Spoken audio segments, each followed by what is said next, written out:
ನ್ಯೂಸ್ಗೆ ಸ್ವಾಗತ. ನಾನು ಲಕ್ಷ್ಮಿ. ನೋಡೋಣ ಬನ್ನಿ ಇವತ್ತಿನ ಪ್ರಮುಖ ಸುದ್ದಿಗಳನ್ನ. ಚಿಕ್ಕೋಡಿ ತಾಲೂಕಿನ ಸುಕ್ಷೇತ್ರ ಯಡ್ಡೂರು ಗ್ರಾಮದಲ್ಲಿ ಶ್ರೀ ಭದ್ರಕಾಳಿ ವೀರಭದ್ರೇಶ್ವರ ಕಲ್ಯಾಣ ಮಹೋತ್ಸವದಲ್ಲಿ ಶ್ರೀಶೈಲ್ ಜಗದ್ಗುರುಗಳ ಸಾನ್ನಿಧ್ಯದಲ್ಲಿ ವಿಶ್ರಾಂತ ನ್ಯಾಯಮೂರ್ತಿ ಡಾಕ್ಟರ್ ಶಿವರಾಜ್ ಪಾಟೀಲ್ ರವರಿಗೆ ಪ್ರತಿಷ್ಠಿತ ವಿಶ್ವಚೇತನ ಪ್ರಶಸ್ತಿಯನ್ನು ನೀಡಿ ಗೌರವಿಸಲಾಯಿತು. ಚಿಕ್ಕೋಡಿ ತಾಲೂಕಿನ ಸುಕ್ಷೇತ್ರ ಯಡ್ಡೂರು ಗ್ರಾಮದಲ್ಲಿ ಶ್ರೀ ಭದ್ರಕಾಳಿ ವೀರಭದ್ರೇಶ್ವರ ಕಲ್ಯಾಣ ಮಹೋತ್ಸವದಲ್ಲಿ ಶ್ರೀಶೈಲ ಜಗದ್ಗುರುಗಳ ಸಾನ್ನಿಧ್ಯದಲ್ಲಿ ವಿಶ್ರಾಂತ ನ್ಯಾಯಮೂರ್ತಿ ಡಾಕ್ಟರ್ ಶಿವರಾಜ್ ಪಾಟೀಲ್ ರವರಿಗೆ ಪ್ರತಿಷ್ಠಿತ ವಿಶ್ವಚೇತನ ಪ್ರಶಸ್ತಿ ನೀಡಿ ಗೌರವಿಸಲಾಯಿತು.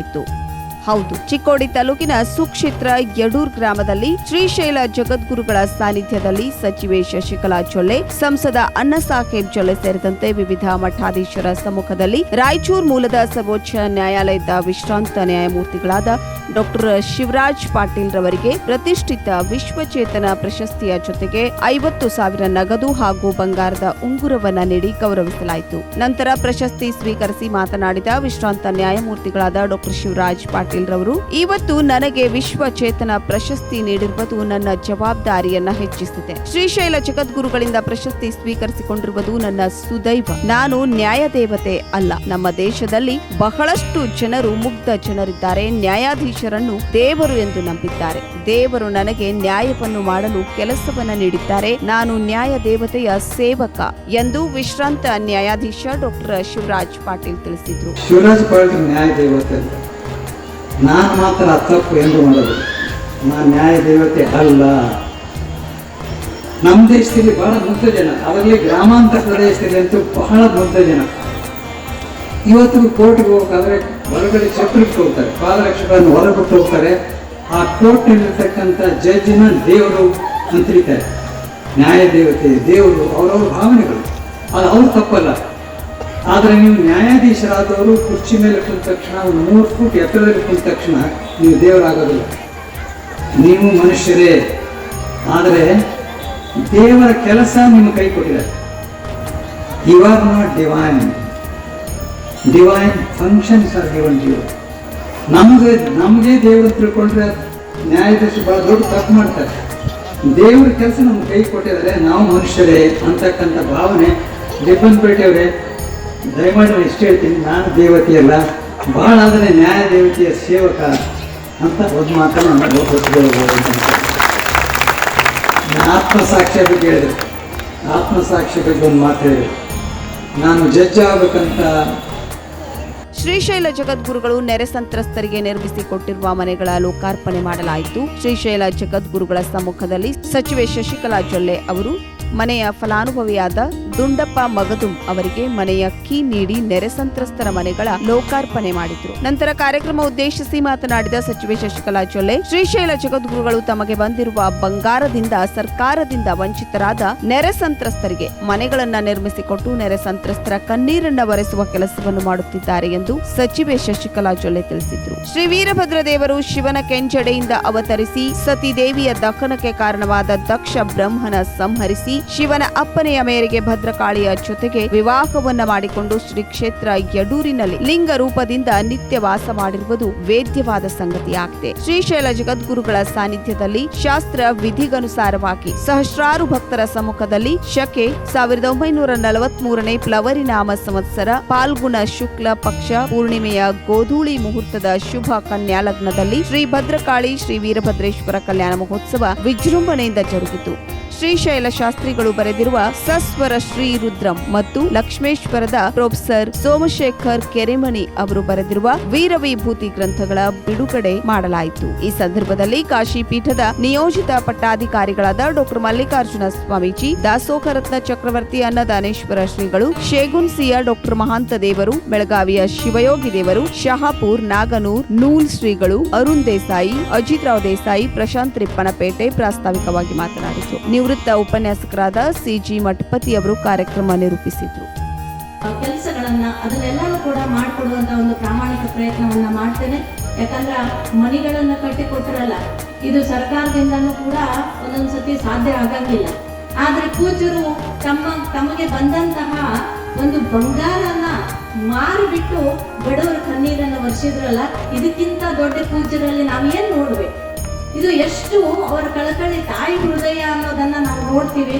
ಅಂತಹ ಪೂಜ್ಯರು ನಿಜವಾಗ್ಲೂ ಕೂಡ 2005ರಲ್ಲಿ ಮಹಾಪುರ ದೊಡ್ಡ ಪ್ರಮಾಣದಲ್ಲಿ ಬಂದಾಗ ಅಣ್ಣಾ ಸಾಹೇಬ್ ಹೇಳಿದ ರೀತಿಯಲ್ಲಿ ಊರಿನ ಜನರನ್ನ ಹೊರಗೆ ಹಾಕಿ ಕೊನೆಗೆ ಯಾರು ಹೊರಗೆ ಬಂದ್ರು ಅಂತಂದ್ರ ಪೂಜ್ಯರು ನಿಮ್ಮನ್ನೆಲ್ಲ ಕಳಿಸಿ ಕೊನೆಗೆ ಆಮೇಲೆ ಅವರು ಅಡಿಗಿನಿಂದ ಹೊರಗೆ ಬಂದಿರುವಂಥದ್ದನ್ನ ನಾವು ನೋಡಿದ್ದೀವಿ. ಇಂಥ ತಾಯಿ ಹೃದಯದ ಒಬ್ಬ ಪೂಜ್ಯರು ನಮಗೆ ಸಿಕ್ಕಿರೋದು ನಮ್ಮಿಂದೆಲ್ಲರ ಪುಣ್ಯ.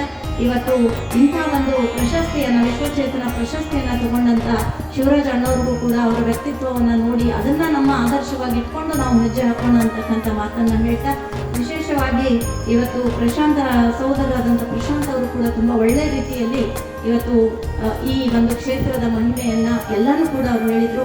ಹಾಗಾಗಿ ಪೂಜ್ಯರ ಪಾದಗಳಲ್ಲಿ ಎಲ್ಲ ಪೂಜ್ಯರ ಪಾದಗಳಿಂದಗಳಲ್ಲಿ ಎಲ್ಲರಿಗೂ ಕೂಡ ನಮನಗಳನ್ನು ಸಲ್ಲಿಸಿ ಕರ್ನಾಟಕ ರಾಜ್ಯ ರೈತ ಸಂಘ ಹಾಗೂ ಹಸಿರು ಸೇನೆ ವತಿಯಿಂದ ಯಾದಗಿರಿ ಜಿಲ್ಲೆ ಸುರಪುರ ತಾಲೂಕಿನ ನಗನೂರು ಮತ್ತು ಖಾನಾಪುರ ಎಸ್ಕೆ ಗ್ರಾಮ ಘಟಕ ಉದ್ಘಾಟನೆ ಮಾಡಲಾಯಿತು.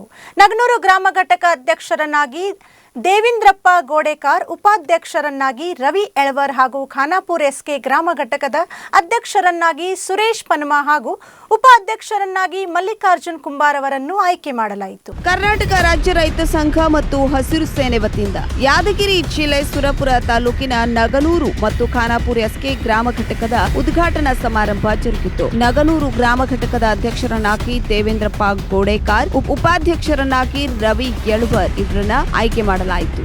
ಖಾನಾಪುರ ಎಸ್ಕೆ ಗ್ರಾಮ ಘಟಕದ ಅಧ್ಯಕ್ಷರನ್ನಾಗಿ ಸುರೇಶ್ ಪನಮಾ, ಉಪ ಅಧ್ಯಕ್ಷರನ್ನಾಗಿ ಮಲ್ಲಿಕಾರ್ಜುನ್ ಕುಂಬಾರ್, ಶ್ರೀ ಶಾಂತರೆಡ್ಡಿ ಪೊಲೀಸ್ ಪಾಟೀಲ್ ರಾಜ್ಯ ಸಂಚಾಲಕರು ಇವರ ಆದೇಶದಂತೆ ಗ್ರಾಮ ಘಟಕ ಉದ್ಘಾಟಿಸಲಾಯಿತು. ರಾಜ್ಯ ಸರ್ಕಾರ 3 ಕೃಷಿ ಕಾಯ್ದೆಗಳನ್ನು ವಾಪಸ್ ಪಡೆಯದೆ ರೈತರನ್ನ ಪದೇ ಪದೇ ಕೆಣಕುತ್ತಾ ಬಂದಿದೆ. ಹಲವಾರು ಬಾರಿ ಹೋರಾಟ ನಡೆಸಿದ್ರೂ ಬೆಲೆ ಕೊಡದೆ ಇರೋ ಸರ್ಕಾರವನ್ನ ಈ ರಾಜ್ಯದಿಂದ ಕಿತ್ತೆಸೆದು ರೈತಪರ ಸರ್ಕಾರವನ್ನ ರಚನೆ ಮಾಡಬೇಕೆಂದು ರೈತರು ಶ್ರೀಯುತ ಕೋಡಿಹಳ್ಳಿ ಚಂದ್ರಶೇಖರ್ ರಾಜ್ಯಾಧ್ಯಕ್ಷರು ರೈತ ಸಂಘ ಇವರಿಗೆ ಮನವಿ ಮಾಡಿದ್ದಾರೆ. ಇತ್ತೀಚಿನ ದಿನಮಾನಗಳಲ್ಲಿ ಸರ್ಕಾರಗಳು ರೈತರನ್ನ ವಂಚಿಸುತ್ತಾ ಬಂದಿವೆ. ರೈತ ಪರ ಹೆಸರಿನಲ್ಲಿ ಅನುದಾನ ಜಾರಿಗೆ ತರುವುದು, ರೈತರ ಹೆಸರಲ್ಲಿ ಗುಳುಂ ಮಾಡೋದು, ಕೃಷಿಗೆ ಬೇಕಾಗುವ ಕೃಷಿ ಸಲಕರಣೆಗಳು ಕೂಡ ದಿನೇ ದಿನೇ ದುಬಾರಿ ಆಗುತ್ತಿದ್ದು, ರಸಗೊಬ್ಬರ, ಬೀಜ, ಔಷಧಿ, ಡೀಸೆಲ್, ಪೆಟ್ರೋಲ್, ಕೂಲಿ ಕಟಾವು ಮಷಿನ್, ಟ್ರ್ಯಾಕ್ಟರ್ ಇನ್ನಿತರ ಹಲವಾರು ರೇಟ್ಗಳು ಗಗನಕ್ಕೇರಿವೆ. ಭತ್ತ ಖರೀದಿ ಕೇಂದ್ರ ಮತ್ತು ತೊಗರಿ ಖರೀದಿ ಕೇಂದ್ರ ಪ್ರಾರಂಭಿಸಿಲ್ಲ. ರೈತರು ಬೆಳೆದ ಎಲ್ಲ ಬೆಳೆಗಳಿಗೆ ಸರಿಯಾದ ಬೆಲೆ ಸಿಗದೆ ರೈತ ಸಾಲಕ್ಕೆ ಗುರಿಯಾಗುತ್ತಾ ಇದ್ದಾನೆ. ಇದಕ್ಕೆಲ್ಲ ಕಾರಣ ರಾಜ್ಯ ಸರ್ಕಾರ ಮತ್ತು ಕೇಂದ್ರ ಸರ್ಕಾರವೇ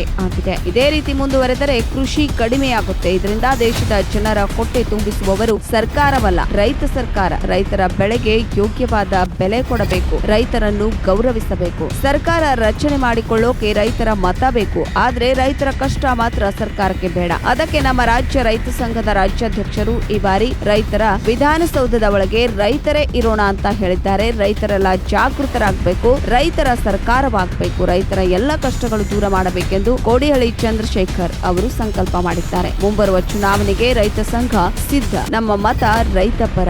ಈ ಸಂದರ್ಭದಲ್ಲಿ ಭಾಗವಹಿಸಿದ ನಗನೂರು ಗ್ರಾಮದ ಶರಣಬಸವೇಶ್ವರ ಸಂಸ್ಥಾನ ಮಠದ ಪೀಠಾಧಿಪತಿಗಳು ಶ್ರೀ ಶರಣಪ್ಪ ಶರಣರು ಹಾಗೂ ಜಿಲ್ಲಾಧ್ಯಕ್ಷರಾದ ಮಹೇಶ್ ಗೌಡ ಎಂ ಸುಬೇದಾರ್ ಸಗರ್ ಹಾಗೂ ಜಿಲ್ಲಾ ಸಂಘಟನೆ ಕಾರ್ಯದರ್ಶಿಗಳು ಮಲ್ಲನಗೌಡ ನಗನೂರ್, ಸುರಪುರ ತಾಲೂಕು ಅಧ್ಯಕ್ಷರು ಚಂದ್ರಕಾಂತ್ ನಾಗೂರು, ಮಲ್ಲನಗೌಡ ಹಗರಟಗಿ, ಹುಣಸಗಿ ತಾಲೂಕು ಅಧ್ಯಕ್ಷರು ಸರ್ದಾರ್ ಸಾಬ್ ಜಮಾದಾರ್, ಸುರಪುರ ತಾಲೂಕು ಉಪಾಧ್ಯಕ್ಷರು, ಹುಣಸಗಿ ತಾಲೂಕು ಕಾರ್ಯಾಧ್ಯಕ್ಷರು ರುದ್ರೇಶ್ ಪಡಶೆಟ್ಟಿ, ಶ್ರೀಕಾಂತ್ ದೇಸಾಯಿ, ಹುಣಸಗಿ ಯುವ ರೈತ ಮುಖಂಡರು, ದೇವರಾಜ್ ಹೂಗಾರ್, ಸುರಪುರ ತಾಲೂಕು ಕಾರ್ಯದರ್ಶಿಗಳು, ಕೆಂಭಾವಿ ಹೋಬಳಿ ಸಂಘಟನೆ ಕಾರ್ಯದರ್ಶಿಗಳು ಶಿವಶಂಕರ್ ರೆಡ್ಡಿ ನಗನೂರ್, ಪ್ರಕಾಶ್ ರೆಡ್ಡಿ ನಗನೂರ್, ಉಪ ಅಧ್ಯಕ್ಷರನ್ನಾಗಿ ರವಿ ಎಳವರ್, ಶ್ರೀಶೈಲ್ ಅಂಗಡಿ, ಗೌಡಗೇರಿ, ಕೆಂಭಾವಿ ಹೋಬಳಿ ಉಪಾಧ್ಯಕ್ಷರು, ನಗನೂರು ಮತ್ತು ಖಾನಾಪುರ ಗ್ರಾಮದ ರೈತ ಮುಖಂಡರು ಕಾರ್ಯಕ್ರಮದಲ್ಲಿ ಭಾಗಿಯಾಗಿದ್ದರು. ಬಾಂಧವರಿಗೂ ಧನ್ಯವಾದಗಳನ್ನು ಹೇಳ್ತಾ ಈಗ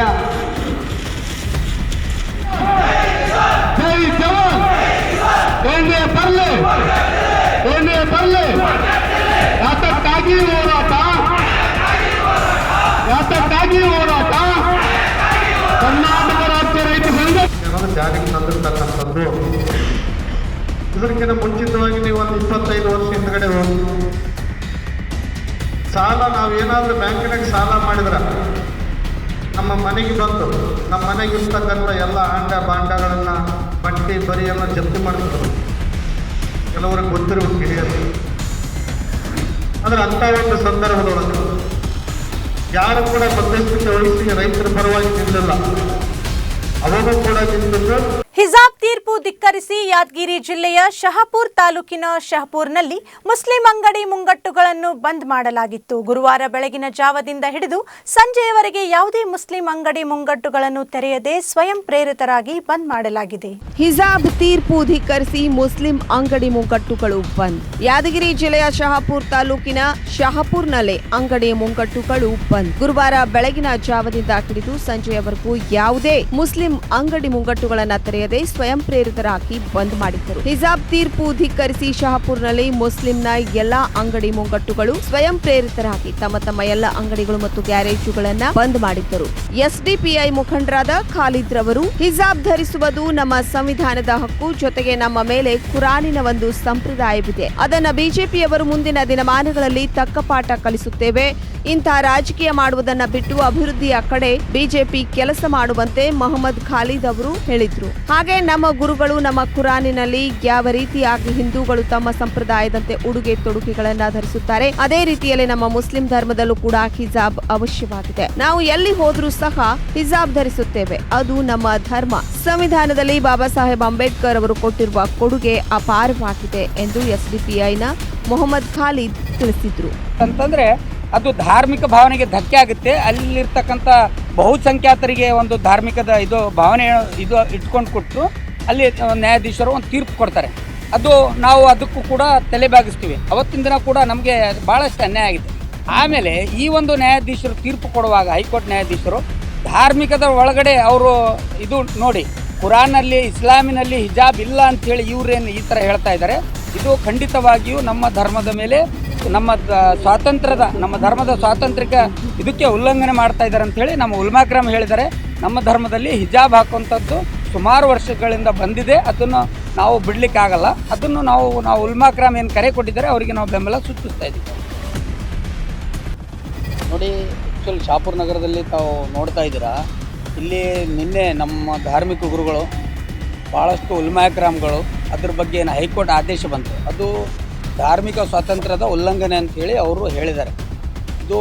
ಅದನ್ನು ನಾವು ಅವರಿಗೆ ಒಂದು ಬೆಂಬಲ ಸೂಚಿಸ್ತಾ ಇದ್ದೀವಿ. ಇವತ್ತು ಶಹಾಪುರ ನಗರದಲ್ಲಿ ಇರ್ತಕ್ಕಂಥ ಎಲ್ಲ ವ್ಯಾಪಾರಸ್ಥರು ಕೂಡ ವಿಶೇಷವಾಗಿ ಮುಸ್ಲಿಂ ಸಮಾಜದ ವ್ಯಾಪಾರಸ್ಥರು ತಮ್ಮ ಸಣ್ಣ ಪುಟ್ಟ ವ್ಯವಹಾರದಿಂದ ಹಿಡಿದು ದೊಡ್ಡ ಮಟ್ಟದ ವ್ಯವಹಾರ ಕೂಡ ಬಂದ್ ಮಾಡ್ಕೊಂಡು ಇವತ್ತು ಅವರಿಗೆ ಬೆಂಬಲ ಸೂಚಿಸಿದ್ದಾರೆ.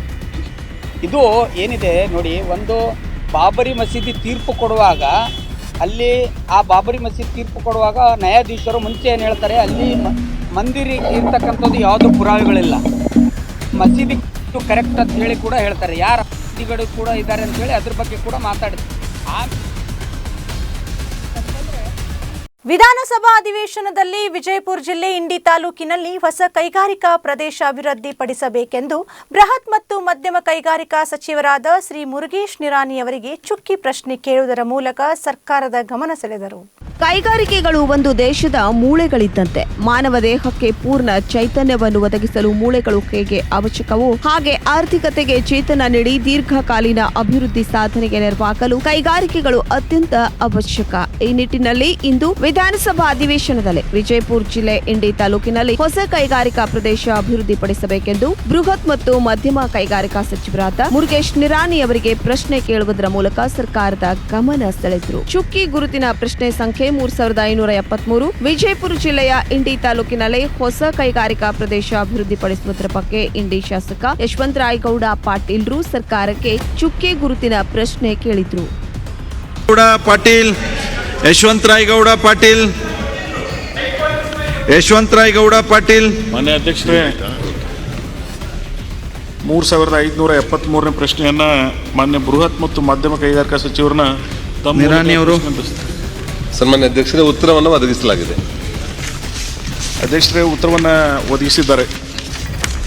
ಬಹುತೇಕ ಕರ್ನಾಟಕದಲ್ಲಿ ಅತ್ಯಂತ ಹಿಂದುಳಿದ ಪ್ರದೇಶ ಅಂದರೆ ಬಿಜಾಪುರ, ಅದರಲ್ಲಿ ವಿಶೇಷವಾಗಿ ಇಂಡಿ ಸಿಂದಗಿ. ಸೊ ಅಲ್ಲಿ ಕೈಗಾರಿಕೆಯನ್ನು ಬೆಳವಣಿಗೆ ಮಾಡಲಿಕ್ಕೆ ಪೂರಕವಾಗಿ ಸರ್ಕಾರ ಏನು ಮಾಡ್ತಾ ಇದೆ ಅಂತ ನಾನು ಪ್ರಶ್ನೆಯನ್ನು ಕೇಳಿದ್ದೀನಿ. ಅವರು ಉತ್ತರವನ್ನು ಕೊಟ್ಟಿದ್ದಾರೆ. ಆದರೆ ಉತ್ತರ ಅಷ್ಟು ಸಮಂಜಸವಾಗಿಲ್ಲ. ಯಾಕಂದರೆ ನಮ್ಮಲ್ಲಿ ಯಾವ ರಾ ಮೆಟೀರಿಯಲ್ ಇರ್ತದೆ, ಸೊ ನಾವೆಲ್ಲ ಹಾರ್ಟಿಕಲ್ಚರ್ ನಮ್ಮ ಡಿಸ್ಟಿಕ್ ನಮಗೆಲ್ಲ ಗೊತ್ತಿದೆ. ಅದರಲ್ಲಿ ವಿಶೇಷವಾಗಿ ಇಂಡಿ ನಿಂಬೆ ಬೆಳೆಯನ್ನು ಇಡೀ ಪ್ರಖ್ಯಾತಿಯನ್ನು ಇಂಟರ್ನ್ಯಾಷನಲಲ್ಲಿ ನಾವು ಮಾಡ್ತಾಯಿದ್ದೀವಿ. ದ್ರಾಕ್ಷಿ ಮತ್ತು ದಾಳಿಂಬೆ ಬೇರೆ ಬೇರೆ ರಾ ಮೆಟೀರಿಯಲ್ಸ್ ಅಲ್ಲಿ ಸಿಗ್ತದೆ.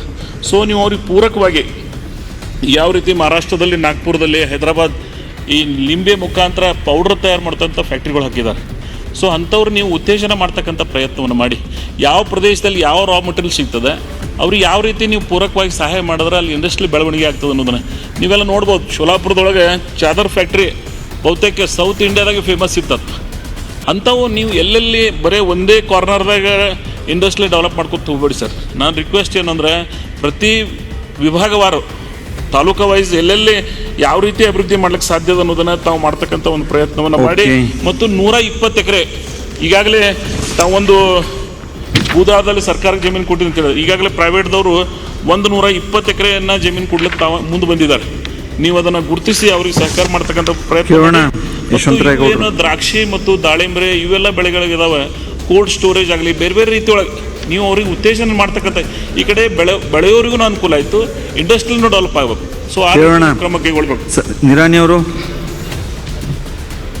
ರಾಯಚೂರು ಜಿಲ್ಲೆಯ ಲಿಂಗಸ್ಗೂರು ತಾಲೂಕಿನ ಹಟ್ಟಿ ಗ್ರಾಮದಲ್ಲಿ ಡಾಕ್ಟರ್ ಪುನೀತ್ ರಾಜ್ಕುಮಾರ್ ಅಭಿಮಾನಿಗಳ ಸಂಘ ಹಾಗೂ ಹಟ್ಟಿ ಚಿನ್ನದ ಗಣಿ ಕಂಪನಿ, ಸಾನ್ವಿ ಹಾಗೂ ಮಧುಶ್ರೀ ಮೆಲೋಡಿಯಸ್ ವತಿಯಿಂದ ಸ್ವರ ನಮನ ರಸ ಮಂಜರಿ ಕಾರ್ಯಕ್ರಮ ಮತ್ತು ಹಟ್ಟಿ ಪಟ್ಟಣದ ನಾಗರಿಕರ ಸಂಯುಕ್ತಾಶ್ರಯದಲ್ಲಿ ದಿವಂಗತ ಡಾಕ್ಟರ್ ಪುನೀತ್ ರಾಜ್ಕುಮಾರ್ ಅವರ ಹುಟ್ಟುಹಬ್ಬದ ಪ್ರಯುಕ್ತ ಅನ್ನ ಸಂತರ್ಪಣಾ ಕಾರ್ಯಕ್ರಮ ಹಾಗೂ ಸ್ವಯಂ ಪ್ರೇರಿತ ರಕ್ತದಾನ ಶಿಬಿರವನ್ನು ಆಯೋಜಿಸಲಾಗಿತ್ತು. ರಾಯಚೂರು ಜಿಲ್ಲೆಯ ಲಿಂಗಸುಗೂರು ತಾಲೂಕಿನ ಹಟ್ಟಿ ಚಿನ್ನದ ಗಣಿಯ ಡಾಕ್ಟರ್ ಪುನೀತ್ ರಾಜ್ಕುಮಾರ್ ಅಭಿಮಾನಿಗಳ ಸಂಘ ಮತ್ತು ಹಟ್ಟಿ ಚಿನ್ನದ ಗಣಿ ಕಂಪನಿ, ಸಾನ್ವಿ ಮತ್ತು ಮಧುಶ್ರೀ ಮೆಲೋಡಿಸ್ ವತಿಯಿಂದ ಸಂಜೆ ಸ್ವರ್ಣಮನ ರಸಮಂಜರಿ ಕಾರ್ಯಕ್ರಮ ಮತ್ತು ಹಟ್ಟಿ ಪಟ್ಟಣದ ನಾಗರಿಕರ ಸಂಯುಕ್ತ ಆಶ್ರಯದಲ್ಲಿ ದಿವಂಗತ ಡಾಕ್ಟರ್ ಪುನೀತ್ ರಾಜ್ಕುಮಾರ್ ರವರ ಹುಟ್ಟುಹಬ್ಬದ ಪ್ರಯುಕ್ತ ಅನ್ನ ಸಂತರ್ಪಣಾ ಕಾರ್ಯಕ್ರಮ ಹಾಗೂ ಸ್ವಯಂ ಪ್ರೇರಿತ ರಕ್ತದಾನ ಶಿಬಿರವನ್ನ ಪರಮ ಪೂಜ್ಯ ಶ್ರೀ ಮುರುಘರಾಜೇಂದ್ರ ಸ್ವಾಮೀಜಿಗಳು ಎರಡೋನ ಇವರ ದಿವ್ಯ ಸಾನ್ನಿಧ್ಯದಲ್ಲಿ ಚಿನ್ನದ ನಾಡಿನ ಹೊನ್ನಿನ ಸುಪುತ್ರ ಹಟ್ಟಿ ಚಿನ್ನದ ಗಣಿ ಅಧ್ಯಕ್ಷರಾದ ಮಾನಪ್ಪ ಡಿ ವಜ್ಜಲ್ ಅವರು ದೀಪ ಪ್ರಜ್ವಲಿಸುವ ಮೂಲಕ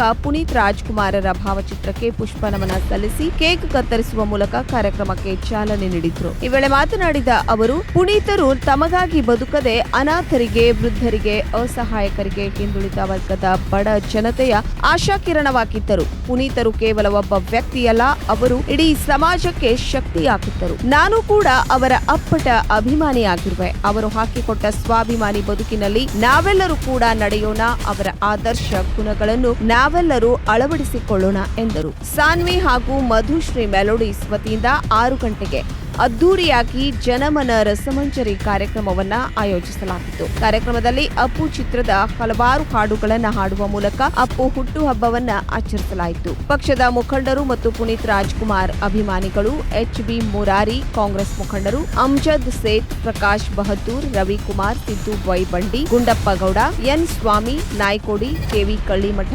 ಮಹಾದೇವ್, ಮಧುಶ್ರೀ, ಅರುಣ್, ಮೌನೇಶ್, ಕಾಕಾನಗರ್, ಜಯನಾರಾಯಣ್, ಯೋಗೇಶ್ ದೊಡ್ಡಮನಿ, ಸಿಡಿ ರಾಜು ಉಪಸ್ಥಿತರಿದ್ದರು.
ನಾವೆಲ್ಲರೂ ಒಂದು ಮುಂದೆ ಒಂದು ಅವ್ರ ನೆನಪಾಗಿ ನಾವು ಮಾಡೋದ್ರಿಂದ ಎಲ್ಲ ಸಂಘಟನೆಯಿಂದ ಮಾಡಿದ್ದೀವಿ. ನಿಪ್ಪಾಣಿಯಲ್ಲಿ ಮಾರ್ಚ್ 19ರಂದು ನಿಪ್ಪಾಣಿ ಕನ್ನಡ ಸಾಹಿತ್ಯ ಪರಿಷತ್ ತಾಲೂಕು ಘಟಕದ ನೂತನ ಪದಾಧಿಕಾರಿಗಳ ಪದಗ್ರಹಣ ಕಾರ್ಯಚಟುವಟಿಕೆ ಹಾಗೂ ಹಿರಿಯರಿಗೆ ನುಡಿನಮನ ಸಮಾರಂಭ ಆಯೋಜಿಸಲಾಗಿದೆ. ತಾಲೂಕಾಧ್ಯಕ್ಷ ಈರಣ್ಣ ಶಿರಗಾವಿ ಮಾಹಿತಿ ನೀಡಿದ್ದಾರೆ. ನಿಪ್ಪಾಣಿಯಲ್ಲಿ ಮಾರ್ಚ್ 19ರಂದು ನಿಪ್ಪಾಣಿ ಕನ್ನಡ ಸಾಹಿತ್ಯ ಪರಿಷತ್ ತಾಲೂಕು ಘಟಕದ ಪದಗ್ರಹಣ ಕಾರ್ಯ ಚಟುವಟಿಕೆ ಮತ್ತು ಹಿರಿಯರಿಗೆ ನುಡಿನಮನ ಸಮಾರಂಭ ಜರುಗಲಿದೆ. ಬರೋಬ್ಬರಿ 110 ವರ್ಷಗಳ ಹಿಂದೆ ಅಂದ್ರೆ 1912ರಲ್ಲಿ ದಿವಂಗತ ರುದ್ರಪ್ಪ ಕೋಟಿವಾಲೆ, ಬಸವಪ್ರಭು ನೇಷ್ಟಿ, ಗಣಪತಿ ಬಾಗೇವಾಡಿ, ಪರಗೌಡ ಪಾಟೀಲ್, ಸಖಾರಾಮ್ ಪರದೆ, ಬಿಆರ್ ಪಾಟೀಲ್, ಮಹಾನಂದ ಸದಲ್ಗೆ ಅಂತಹ ಪರಿಶುದ್ಧ ಕನ್ನಡ ಆತ್ಮಗಳು ನಿಪ್ಪಾಣಿಯಲ್ಲಿ ಕನ್ನಡದ ಬೀಜ ಬಿತ್ತಿದ್ದು ಹೆಮ್ಮರವಾಗಿ ಬೆಳೆದಿದೆ. ಕನ್ನಡ ಭಾಷೆ, ನಾಡು, ನುಡಿಗಾಗಿ ಸದ್ಯ ತಾಲೂಕು ಕನ್ನಡ ಸಾಹಿತ್ಯ ಪರಿಷತ್ತು ಘಟಕದಿಂದ ವರ್ಷವಿಡೀ ಕಾರ್ಯಕ್ರಮಗಳನ್ನು ಹಮ್ಮಿಕೊಂಡು ಮುನ್ನಡೆಯುತ್ತಿದೆ. ಶನಿವಾರ 19 ಮಾರ್ಚ್ 2022ರಂದು ಕನ್ನಡ ಸಾಹಿತ್ಯ ಪರಿಷತ್ತು ನಿಪ್ಪಾಣಿ ಘಟಕದ ನೂತನ ಪದಾಧಿಕಾರಿಗಳ ಪದಗ್ರಹಣ ಸಮಾರಂಭ ನಡೆಯಲಿದೆ ಎಂದು ತಾಲೂಕಾಧ್ಯಕ್ಷ ಈರಣ್ಣ ಶಿರಗಾವಿ ತಿಳಿಸಿದ್ರು. ಶುಕ್ರವಾರದಂದು ನಿಪ್ಪಾಣಿಯ ವಿದ್ಯಾಸಂವರ್ಧಕ ಮಂಡಲದ ಸಭಾಭವನದಲ್ಲಿ ನಡೆದ ಸಭೆಯಲ್ಲಿ ರಾವ್ ಸಾಹೇಬ್ ಪಾಟೀಲ್, ಸಂಜಯ್ ಮೋಳ್ವಾಡೆ, ರವೀಂದ್ರ ಶೆಟ್ಟಿ, ಡಾಕ್ಟರ್ ಎಸ್.ಆರ್. ಪಾಟೀಲ್, ಅನಿಲ್ ನೇಷ್ಟಿ, ಶಿವಾನಂದ ಪುರಾಣಿಕ್ ಮಠ್ ಹಾಗೂ ಸಿದ್ದು ಪಾಟೀಲರ ಉಪಸ್ಥಿತಿಯಲ್ಲಿ ನೂತನ ಪದಾಧಿಕಾರಿಗಳ ಆಮಂತ್ರಣ ಪತ್ರಿಕೆಯನ್ನು ಬಿಡುಗಡೆ ಮಾಡಿದ್ರು. ಇದೇ ಸಂದರ್ಭದಲ್ಲಿ ಪ್ರಾಂಶುಪಾಲ ಸಿದ್ದಗೌಡ ಪಾಟೀಲ್, ಮಹಾದೇವ್ ಬರಗಾಲೆ ಅಧ್ಯಕ್ಷತೆ ವಹಿಸಿದ್ದ ಈರಣ್ಣ ಶಿರಗಾವಿ, ರಾವ್ ಸಾಹೇಬ್ ಪಾಟೀಲ್ ಅವರು ಮಾತನಾಡಿ, ಕೇವಲ ರಾಜ್ಯೋತ್ಸವದಂದು ಮಾತ್ರ ಕನ್ನಡ ಹಬ್ಬ ಆಚರಿಸಿ ಕನ್ನಡ ಬೆಳೆಸುವುದಕ್ಕಷ್ಟೇ ಸೀಮಿತವಾಗಿರದೆ ನಿರಂತರ ಕನ್ನಡ ಪರ ಸಂಘಟನೆಗಳು ಸಂಯುಕ್ತ ಆಶ್ರಯದಲ್ಲಿ ಕನ್ನಡದ ಕಂಪು ಹರಿಸಿದಾಗ ಮಾತ್ರ ಕನ್ನಡ ಉಳಿಸಿ ಬೆಳೆಸಲು ಸಾಧ್ಯ ಎಂದರು. ಸುದ್ದಿಗೋಷ್ಠಿಯಲ್ಲಿ ಮಾರುತಿ ಕೊಂಡೂರೆ, ಡಾಕ್ಟರ್ ಎನ್.ಎಸ್. ಮಾದನ್ನವರ್, ರಾವ್ ಸಾಹೇಬ್ ಜನವಾಡೆ, ಯಲ್ಲಪ್ಪ ಹಂಡಿ ಸೇರಿದಂತೆ ತಾಲೂಕಿನ ಕನ್ನಡ ಪರ ಸಂಘಟನೆಗಳ ಕಾರ್ಯಕರ್ತರು ಉಪಸ್ಥಿತರಿದ್ದರು. ಮಿಥುನ್ ಅಂಕಲಿ ಸ್ವಾಗತಿಸಿದ್ರು. ಸರೋಜನಿ ಸಮಾಜ ನಿರೂಪಿಸಿ ವಂದಿಸಿದ್ರು. ವ್ಯಾಲ್ಯೂವನ್ನು ಕೊಡಬೇಕಾಗುತ್ತೆ, ಒಂದು ಮಹತ್ವವನ್ನು ಕೊಡಬೇಕಾಗುತ್ತೆ. ಸೊ ನಾವು ನಿಪ್ಪಾಣಿಯಲ್ಲಿ ಬಂದಾಗ, ನಾವು ಬೆಂಗಳೂರಿನ ತದನಂತರ ನಿಪ್ಪಾಣಿಗೆ ಬಂದಾಗ ಎಲ್ಲ ಕನ್ನಡ ಚಟುವಟಿಕೆಗಳನ್ನು ನೋಡಿದಾಗ ಬಹಳ ನನ್ಗೆ ಖುಷಿ ಆಗ್ತಿತ್ತು. ಚಿಕ್ಕೋಡಿ ಇರ್ಬೋದು ಅಥವಾ ಕಾಕಡದಲ್ಲಿ ಇಷ್ಟು ಕನ್ನಡ ಸಂಘಟನೆಗಳು ಯಾವಾಗಲೂ ಕೆಲಸ ಮಾಡ್ತಿಲ್ಲ. ನಾನು ಹೆಮ್ಮೆಯಿಂದ ಹೇಳ್ತೀನಿ, ಇಷ್ಟು ಅಚ್ಚುಕಟ್ಟಾಗಿ ಯಾವ್ದಾದ್ರು ಗಡಿ ಭಾಗದಲ್ಲಿ ಇಷ್ಟು ಕನ್ನಡ ಪರ ಘಟನೆಗಳಿಗೆಲ್ಲ ಮಾಡಿದ್ರೆ ಮೊದಲು ನಿಮಗೆ ನಾನು ಹೃದಯ ತುಂಬ ಧನ್ಯವಾದಗಳನ್ನ ನಾನು ಹೇಳಕ್ಕೆ ಇಷ್ಟಪಡ್ತೀನಿ. ತದನಂತರ ನಾನು ಡಿಗ್ರಿ ಭಾಗದ ಕನ್ನಡ ಕಾರ್ಯಕ್ರಮ ಇದ್ದಾಗ ನೇಷನಲ್ ಸಾಹಿತ್ಯದಾಗಿರ್ಬೋದು ಅಥವಾ ಚಂದ್ರಕಾಂತನ ಅವರ ಅಜ್ಜರ ಕಥೆಗಳನ್ನೆಲ್ಲ ಕೇಳಿದಾಗ ರೋಮಾಂಚನ ಆಗ್ತಿತ್ತು. ಅವರು ಆಗಿನ ಕಾಲದಲ್ಲಿ ನಿಪ್ಪಾಣಿ ಅಂತಾನೆ ಅರ್ಥ ಆಗುತ್ತೆ, ನೀರು ಪ್ಲಸ್ ಪಾಣಿ, ಎರಡು ಕನ್ನಡ ಮತ್ತು ಮರಾಠಿ ಶಬ್ದಗಳನ್ನ ಮಿಶ್ರ ಮಾಡಿದಂತ ಒಂದು ಊರಲ್ಲಿ ಇರ್ಬೇಕಾದ್ರೆ ಮಾತೃಭಾಷೆಯನ್ನ ಪ್ರೀತಿ ಮಾಡ್ಬೇಕು. ಅದೇ ತರ ಮರಾಠಿಯನ್ನ ನಾನು ಯಾವಾಗ್ಲೂ ಮರಾಠಿ ಭಾಷೆಯನ್ನ ಹೇಟ್ ಮಾಡಿರ್ತಿಲ್ಲ. ನಾನು ಮರಾಠಿಯಲ್ಲಿ ಕಲಿತಿದ್ದ ನಮ್ಮ ವಿದ್ಯಾರ್ಥಿಗಳ ಜೊತೆ ನಾನು ಮರಾಠಿಯಲ್ಲಿ ಯಾವಾಗ ಮಾತಾಡ್ತಿದ್ದೆ. ಪಶು ಸಂಗೋಪನೆ ಸಚಿವ ಪ್ರಭು ಚವ್ಹಾಣರಿಂದ ಹೋಳಿ ಹಬ್ಬ ಆಚರಣೆ. ಔರಾದ್ ತಾಲೂಕಿನ ಸ್ವಗ್ರಾಮ ಘಮ್ಸುಬಾಯಿ ತಾಂಡಾದಲ್ಲಿ ಸಚಿವ ಪ್ರಭು ಚವ್ಹಾಣ್ ಅವರು ಲಂಬಾನಿ ಸಂಪ್ರದಾಯದಂತೆ ಉಡುಗೆ ಹಾಕಿಕೊಂಡು ತಾಂಡಾದಲ್ಲಿ ಹೋಳಿ ಆಚರಿಸಿದರು. ಪಶುಸಂಗೋಪನೆ ಸಚಿವ ಪ್ರಭು ಚವ್ಹಾಣ್ರಿಂದ ಹೋಳಿ ಹಬ್ಬ ಆಚರಣೆ. ಔರಾದ್ ತಾಲೂಕಿನ ಸ್ವಗ್ರಾಮ ಘಮ್ಸುಬಾಯಿ ತಾಂಡಾದಲ್ಲಿ ಸಚಿವ ಪ್ರಭು ಚವ್ಹಾಣ್ ಹೋಳಿ ಆಚರಣೆ. ಲಂಬಾನಿ ಸಂಪ್ರದಾಯದಂತೆ ಉಡುಗೆ ಹಾಕಿಕೊಂಡು ತಾಂಡಾದಲ್ಲಿ ಹೋಳಿ ಆಚರಣೆ. ಸಚಿವ ಪ್ರಭು ಚವ್ಹಾಣ್ ಮತ್ತು ಅವರ ಧರ್ಮಪತ್ನಿ ಪರಸ್ಪರ ಒಬ್ಬರಿಗೊಬ್ಬರು ಬಣ್ಣ ಹಚ್ಚಿ ಹೋಳಿ ಹಬ್ಬದ ಸಂಪ್ರದಾಯದಂತೆ ಬೊಬ್ಬೆ ಹಾಕಿ ಹಬ್ಬ ಆಚರಣೆ ಮಾಡಿದ್ರು. ಸಚಿವರ ಜೊತೆ ಧರ್ಮಪತ್ನಿ ಲಂಬಾನಿ ಸಂಪ್ರದಾಯದ ನೂರಾರು ಲಂಬಾನಿ ಮಹಿಳೆಯರ ನೃತ್ಯ. ಪ್ರತಿ ವರ್ಷದಂತೆ ತಾಂಡದ ಜನರೊಂದಿಗೆ ಸಚಿವರು ಹೋಳಿ ಆಚರಣೆ ಮಾಡಿದ್ರು.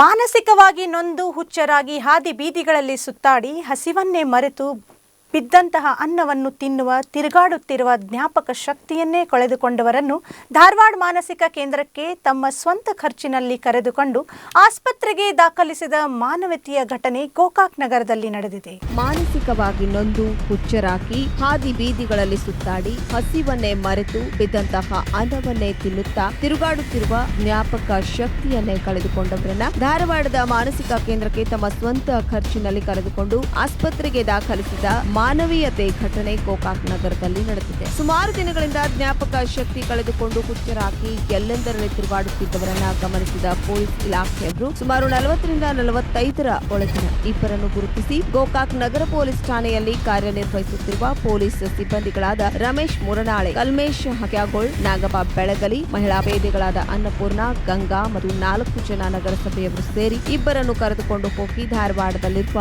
ಮಾನಸಿಕ ಅಸ್ವಸ್ಥ ಕೇಂದ್ರಕ್ಕೆ ದಾಖಲಿಸಿ ಅಲ್ಲಿನ ವೈದ್ಯರಿಗೆ ಸರಿಯಾಗಿ ಚಿಕಿತ್ಸೆ ನೀಡಲು ತಿಳಿಸಿದ್ದಾರೆ. ಇವರ ಈ ಕಾರ್ಯಕ್ಕೆ ಸಾರ್ವಜನಿಕರಿಂದ ಶ್ಲಾಘನೆ ವ್ಯಕ್ತವಾಗುತ್ತಿದೆ. ಪೊಲೀಸ್ ಇಲಾಖೆ ಬಗ್ಗೆ ಎಂದರೆ ಸಾಕು ಕೆಲವು ಕ್ಷಣ ಯೋಚನೆ ಮಾಡುವ ಇಂದಿನ ಪರಿಸ್ಥಿತಿಯಲ್ಲಿ ಪೊಲೀಸರಿಗೂ ಮಾನವೀಯತೆ ಇದೆ ಅನ್ನೋದಕ್ಕೆ ಈ ಘಟನೆಯೊಂದೇ ಸಾಕ್ಷಿಯಾಗಿದೆ. ಇವೆಷ್ಟು ಇವತ್ತಿನ ಪ್ರಮುಖ ಸುದ್ದಿಗಳು. ನಿರಂತರ ಸುದ್ದಿಗಾಗಿ ನೋಡ್ತಾ ಇರಿ ಸತ್ಯಂ ಟಿವಿ ಕನ್ನಡ, ನಮ್ಮ ನಡೆ ಸತ್ಯದ ಕಡೆ.